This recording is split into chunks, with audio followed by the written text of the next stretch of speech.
మిత్రులారా, దేవి శరన్నవరాత్రులు వచ్చేశాయి. కానీ ఈసారి ప్రత్యేకత ఏంటో తెలుసా? అమ్మవారు గజవాహనంపై రాబోతున్నారు. ఇది అత్యంత శుభసూచకం.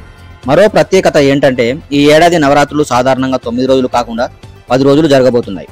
మరి ఏ రోజు ఏ దేవి ఆరాధన, కలశ స్థాపన ఎప్పుడు చేయాలనేది పూర్తి వివరాలతో చూద్దాం.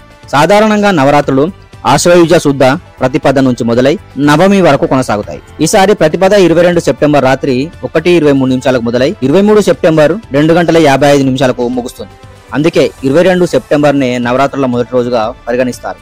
కాబట్టి 22న కలశ స్థాపన చేయాలి. ఈసారి ప్రత్యేకంగా సెప్టెంబర్ 25, 26 2 రోజులు చతుర్థి రావడం వల్లే నవరాత్రులు 10 రోజులు అవుతున్నాయి.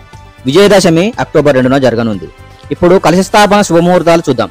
22 సెప్టెంబర్ ఉదయం 6:09 నుంచి 8:06 వరకు ఇది మొదటి ముహూర్తం. రెండోది అభిజిత్ ముహూర్తం 11:49 నిమిషాల నుండి 12:38 వరకు. ఈ రెండు టైం స్లాట్లో ఏదైనా ఒక దానిలో కలశ స్థాపన చేస్తే అత్యంత శుభప్రదం అని పండితులు చెబుతున్నారు.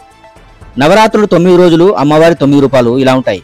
మొదటి రోజు శైలపుత్రి, రెండవ రోజు బ్రహ్మచారిణి, మూడవ నాడు చంద్రగంట, 4 కూష్మాండ, 5 స్కందమాత, 6 కాత్యాయని, 7 కాలరాత్రి, 8 మహాగౌరి, 9 సిద్ధిదాత్రి.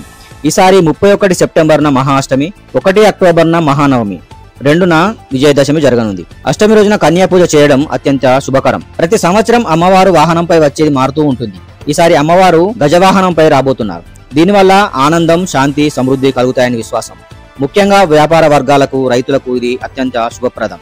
గజవాహనంపై అమ్మవారు రావడం అంటే పంటలు పుష్కలంగా పండుతాయి, వర్షాలు బాగా కురుస్తాయి అని సంకేతం. మిత్రులారా, దేవి శరన్నవరాత్రులు హిందూ సాంప్రదాయంలో అత్యంత పవిత్రమైన రోజులు. కొత్త పనులు ప్రారంభించడానికి, శుభకార్యాలు చేయడానికి ఈ సమయం అద్భుతంగా అనుకూలం. మీరు నవరాత్రుల్లో ఎలాంటి వ్రతాలు పాటిస్తారు? అమ్మవారి ఏ రూపం మీకు ఇష్టం? మీ అభిప్రాయాలను కామెంట్స్ లో తప్పకుండా రాయండి. మరిన్ని అప్డేట్స్ కోసం మా ఛానల్ ను సబ్స్క్రైబ్ చేసుకుని బెల్ ఐకాన్ ను ఆన్ చేయండి. ఈ వీడియోని లైక్ అండ్ షేర్ చేయడం మర్చిపోకండి. జై మాతాది.